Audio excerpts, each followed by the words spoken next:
Welcome to Nestle Next Level Digital, a podcast where Nestle reimagines digital transformation to the next level as the world's largest food and beverage company, using the power of food innovation to enhance lives.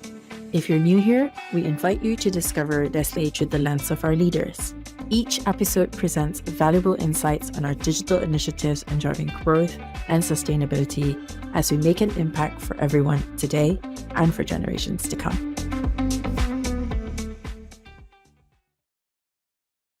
Hello everyone, I am here with the Head of Information Technology and CIO of the Nestle Group, Chris Wright. Hi, how are you today? Great, thanks Vic, and very good to be here. Thank you. So tell me, who are you and how did you end up in Nestle? Yeah, that's a good question. So I originally joined Nestle, wait for it, 28 years ago. So it's been a while. I joined in the UK, so I joined the market there, always in IT. That's my passion, IT, data and analytics. And after about 9 years, I moved here to Switzerland when we were globalizing our IT function. So it's been a long journey. Done a lot of technology, a lot of relationship with many of our businesses, and had the joy of working across many countries and with many countries within Nestle. What's the best thing about working in information technology of such a large corporation? The really exciting thing is the scale. IT is always exciting. You can do a lot. The difference in Nestle is we do that with scale. We're not trying to help one or two factories. We're trying to help over 300. We're not helping 3 or 4 distribution centers. We're helping thousands. We're not working with a few B2B customers. We're working with millions. That scale, the ability to have an impact, make a difference, but do so at scale, that's really exciting. Yeah, I imagine. Look, there's one inevitable question I have to ask you because you are the CIO of Nestle. What is the hype about generative AI? How did I know that question was coming? I think every single discussion I have nowadays, people ask me about Gen AI. It's pretty much all our vendors talk to me about as well. So yeah, there's a lot of hype, but there's also a potential real impact behind Gen AI. For years, we've built great solutions at scale. We've leveraged data increasingly at scale, and we've used forms of AI like machine learning to get better and better insights and make better and faster decisions. Generative AI brings another layer on top of that. It means we can start conversing with computers and conversing with data. We can get insights faster, not just in numerical form, but in written form. I've completely changed in the last 6 to 9 months my way of searching for information, researching, coming to conclusion on that as well. And really it's become a day-to-day part of my world. And we're at very early stages of this, real baby steps. It'll change the way we generate information. It'll change the way we interact with technology. And it'll change whole ecosystems in time of how businesses operate. But there is a lot of hype. So we have to take the bits that are powerful today, and the long-term impact will be huge, but we need to focus right now on what impacts us in the next 1 to 2 years. So in Nestle IT, what are you doing specifically to boost Nestle's brand building, innovation, next generation sales? What are the technologies that really will make a difference? So no doubt you expect me to answer Gen AI solves everything, but there's a lot of stuff that comes before that. We provide solutions that cover everything from how we engage with consumers to supporting our field salespeople really in the field, helping them make decisions, helping them interact with customers, supporting our distribution centers, our supply chain, our manufacturing body, and indeed helping R&D from an innovation point of view. And of course, there's our back office functions like finance and HR. And we have systems that support all of those. Almost every transactional process in Nestle is system supported and happens at scale. But on top of that, we help Nestle make decisions. And that requires machine learning, data, and analytics. We've been doing that for years, helping us make better decisions on the vast volumes of data we've got. And what we are now beginning to experiment with is how do we help each and every employee leverage things like Gen AI to become more productive?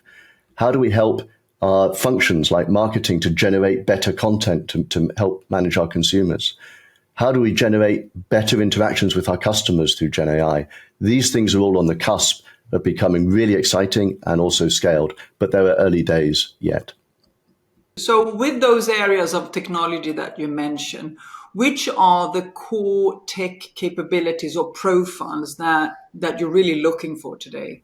Yeah, that's interesting because if you go back to when I joined Nestle, I nearly didn't join IT in Nestle because they felt I wasn't IT enough. I'd done physics and maths at university. I understood architecture well, but I wasn't a pure programmer. And we were looking for very technical skills in those days. We still need technical skills. The difference is those skills change with technology really fast. So actually, we need people with the right mindset, the right ability to think logically and in an architectural fashion, the ability to pick up and learn new capabilities very fast and connect the dots on them. That learning capability and that adaptability and that openness to change is absolutely key. As well, of course, as having a real passion for bringing value from technology for our business and for our employees. So how important is it to understand the fundamental business of Nestle?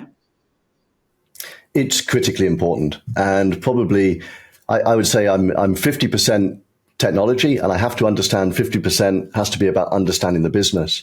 Otherwise, I can't bring that technology, that data, that analytics to bear.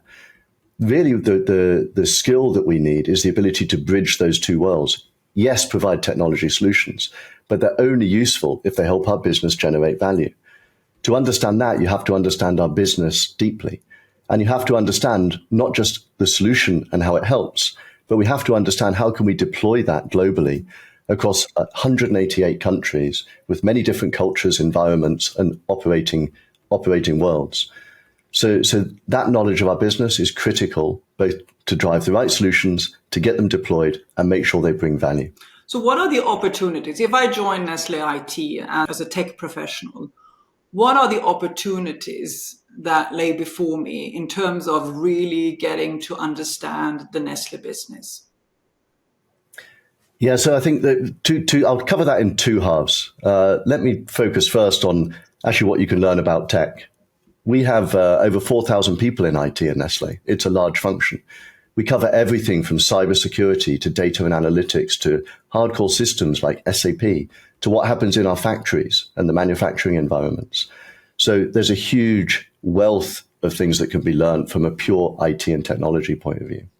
But each of our functions within IT, each of our areas interacts with our business. So we learn about the different businesses, the different categories. We learn about everything from operations to manufacturing to how we engage with customers and consumers. But we also learn the differences, what's common and what's different between the 188 countries that we operate in. That's really what makes Nestle exciting, that combination of technology, of data, of scale, but also the need to recognize the local specifics. So thank you, Chris. Indeed, it sounds like a very exciting place to work. Maybe I need to change careers here. So just getting back to generative AI. We do have a few positions. We do have a few positions open, by the way. I'll point you at them. Okay, cool. Thank you very much. Look, so no, the question was about coming back to generative AI. What are let's say, the perks and the pitfalls of this technology for a company like Nestle, but also for the larger industry? Yeah, and I think the perks and pitfalls for Nestle and the larger industry are pretty similar in many ways. The perks is clearly the ability to find information, interact with information, and generate information more effectively. I found even in my own search speed for content analysis, it's got dramatically faster and more effective through the very early stages of some of these capabilities. So that's fantastic. In time, it will not just bring more productivity to our business and to the employees in our business, but it will begin to change the way we operate. It'll change our operating models. But some of that is further away. But what are the pitfalls? The pitfalls are the risks associated with Gen AI, the hallucinations that we've all heard so much about. Is it producing the right information? Is it biased? Is it ethical? Are we using it for the right purpose? And what's really important is that we establish the right responsible use approach to AI, that it's technically secure, that we're using it for responsible things in responsible ways, and we're trying to eliminate some of the biases that existed in the past. And one of the dangers is because a lot of it is trained on historical data, if we're not careful, we can carry those biases forward to the future, and we don't want to. The other big risk, and it's the one that as a CIO scares me greatly, is cybersecurity. Gen AI has just given a huge boost to the cyber criminal groups. The ability now for people to generate deep fakes, extremely effective one, is really quite scary. And we should all be concerned about that. We should be concerned about that in Nestle for our company. We should be concerned about that in our private lives for us as individuals as well. The level of misinformation, the level of deep fakes is going to be really quite scary in the next few years. And it's going to be something that industry and society is going to need to get on top of. Big challenge ahead on that one. We've somehow got to take the benefits while making sure that we have responsible use and we mitigate as best we can some of those risks. Thank you. So you're talking about the benefits. So where do you see the, let's say, the biggest short-term and mid-term opportunities of using artificial intelligence? Well, first of all, if I take artificial intelligence as a whole, we've been using things like machine learning to make decisions on top of our data for years. So there's nothing new there. The big short-term benefit of Gen AI, probably the biggest one and where it's most mature, is helping employees with their everyday productivity. I can tell you that I use Teams, I don't know how many hundreds of times a day to connect, to contact people, to have meetings. The most common chat I have with Teams is actually with our internal GPT agent. So I'm using it heavily. We have about 40,000 people in Nestle doing the same. So that's slightly over 10% of our workforce using it really almost every day. So the general ability to get to information very high, the ability to start creating better documents, to write better information, to make sure that it's easier to read for people, has more impact. These are big short-term benefits. The next ones that will come undoubtedly are things like generating content for our consumers. We're already researching that right now and testing that. The other part is how do we engage with customers and consumers and indeed with our employees? Can we make those interactions better and more conversational rather than people are going to applications or complex ordering systems? Can we make that more of an AI-powered chat experience? These sort of things can have a big impact on how our company operates, even in the midterm. In terms of innovation, what are the biggest opportunities? Well, I'll split innovation into two parts. One of the functions we work with, Vic, is the R&D function, and they really drive innovation of Nestle products. So obviously we support them on solutions, and increasingly they're trying to leverage data to help innovate faster, better, and with greater impact. Then there's technology innovation, and we're always researching what's happening in the environment, what's happening with the big vendors, but also what's happening in the marketplace and with some of the small ones. Gen AI has exploded onto the scene in late 2022, early 2023. We'd already been looking at that for 18 months prior to that. We've been using machine learning for 8 years, so we're always looking at what's next. Can it have an impact for Nestle? What do we need to know about it? What do we need to do about it? And how are we going to make it have that impact at scale? So within IT, one of our teams is in fact an innovation team exactly looking at not the next horizon, but the second and third horizon out there, looking further into the future and helping make sure that we're ready for that future. And we'll be ready. So there's one topic that often comes up, and for years now, and it's data. And it's true that for somebody who doesn't understand data, it can sound a bit boring. But can you maybe explain to me why is data fundamental and why is it not boring? Well, it's not boring because it drives everything we do. Imagine we didn't have data. We wouldn't know what we'd sold. We wouldn't know who to sell to. We wouldn't know who our customers were.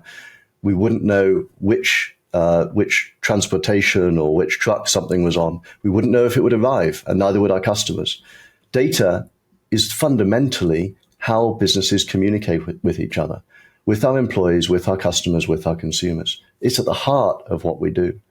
That's the first point. The second point is people think it's just about transacting. I've ordered something online and I'm going to receive it, fine. Actually, the next exciting bit is the fact that we start to try and recommend what people should buy. This is what Amazon do to all of us as consumers. We apply that on our huge volumes of data to say, what do we think the best products our customers can stock are to help them be more profitable, to them be better businesses. So data isn't just about transacting, it's about better decision making to be more efficient, more effective. And then, as I touched on just earlier, we use it to drive our sustainability journey. It's amazing how much we need to know, not just about what happens inside our company, but what happens right back to the farms that we source our ingredients from. We have to piece that journey together. It's like a huge jigsaw. But the challenge is partly putting the jigsaw together, and then we're actually trying to use that map the jigsaw creates to navigate to our future.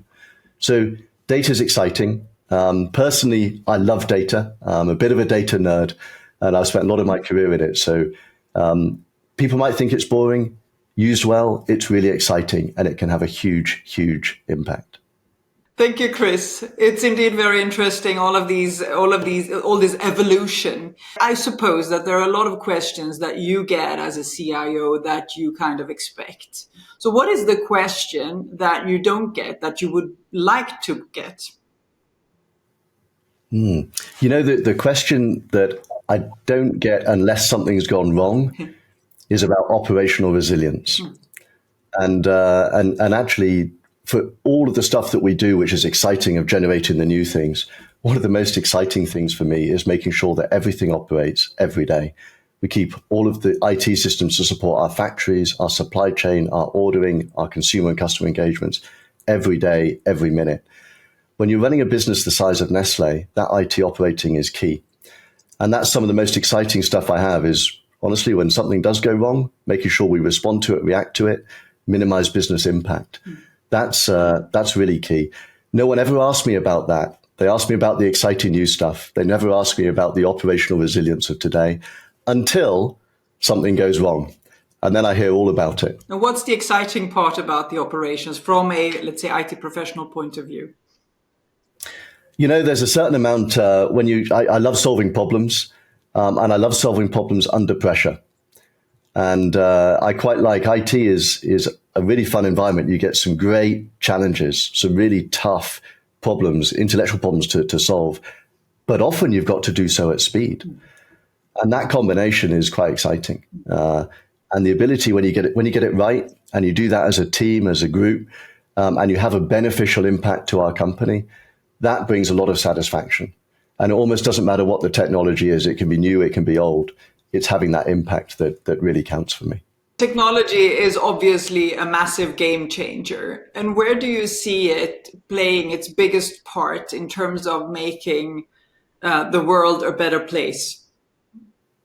You know, that's a really great question. And I've talked a lot about how technology is embedded in every area of our company, from how we engage with customers, consumers, to our operations and through to our innovation. But one of the areas we haven't touched on is on sustainability. And the journey, we've made some big commitments as a company on our sustainability journey, on things like greenhouse gas, on packaging and other areas. And we realized very early that fundamental to that journey was an ability to understand what's happening in each and every area of our company, what's happening in our complete supply chain, all of our raw materials and things coming in, to analyze that, understand where our impact was on topics like greenhouse gas, understand what actions would have the biggest impact, and track the impact of those actions so we can get ourselves on the glide path to meet our very, very strong commitments. And what I'm delighted by is that while technology is, yes, helping us get more efficient in many areas, it's also helping us greatly on our journeys like sustainability and like also on our journey for nutrition and the Good For You program that we have at Nestle. In terms of technology that you use, what's your favorite technology to either keep you operational or to make you smarter and faster? What is it that you use the most every day? Yeah, good question. And I think I'll answer it at a couple of levels. From a hardware point of view, it's undoubtedly my iPhone. I use it for almost everything. By the way, that's also the thing I dislike the most sometimes because I use it all the time. Maybe I need sometimes to put it down and focus on other things too. So the iPhone from a hardware point of view. From an analytics point of view, I consume a huge amount of information through things like Power BI. I'm a big data and analytics fan. I'm very data driven. So that's incredibly important to me. And then, as I mentioned earlier, my GPT partner. So we have an internal GPT engine that I use probably 5 or 6 times an hour I think, to answer information, to get information, to do research, to check things. So those three I would call out as being the most important. And of course, the very last will be teams, because we have to collaborate across over 300,000, well, nearly 300,000 people in the Nestle group and with all of our vendors and partners. And the ability to communicate and collaborate is fundamental. So, Chris, with your extensive experience of technology and of Nestle, what would be your advice to talent in IT today? When you say extensive experience, Vic, it makes me sound quite old there. So I did join Nestle as a graduate 28 years ago, so it's a long time ago. The one thing I would say, and one thing I've learned, is the journey's never quite what you expect it to be, but it's exciting. Technology today is something I couldn't even have envisaged 28 years ago. It's changed so much. And my one lesson from all of that time is to keep learning. And I've been a graduate in Nestle for 28 years. I'm still learning every day, and I've still got a lot to learn. So keep enthusiastic, keep curious, keep learning. And it's a really, really fun ride if you do so. Thank you so much. Thank you, and great to be here. If you enjoyed today's episode, sign up to our Talent Network to stay connected. Your feedback matters to us, and let us know what you think via our survey. Check out our links in the description.